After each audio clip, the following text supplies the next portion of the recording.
ma ne ndax duñu wax ci rapport de la Cour des comptes ma ne duñu wax ci rapport de la Cour des comptes bi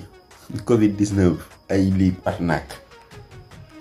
ay lii ci nekk ci arnaque lii bi ko Ousmane Sonko la wax day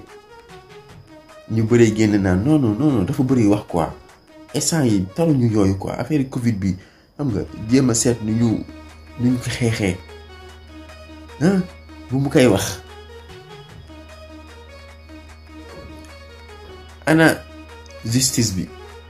lan la say xaar pour interroger ces gens ana chroniqueurs yi nekkoon ci télé yeex rajo yi di wax takkal leen masque respecter leen les mesures barrières ana ngeen doo leen génn wax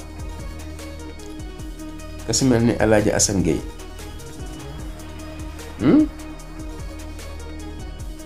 yéen daal nii la nar a jiitee réew mi dóor martu rek dóor leen yéen xeebu leen yéemu leen billahi le combat sera inévitable le combat sera inévitable mënoo ñàkk de ni ko Macky waxee woon en 2011 waaw ni mu ko waxee woon en 2011 du ñàkk de barke alxuraan dañu dem rek laay nañu dem dina metti si yéen xat gars yi duñ bàyyi mu sedd de day yomb sax ka wax ngeen jàpp ràpp tëj ràpp tëj après yéen ngeen nekk si seen olala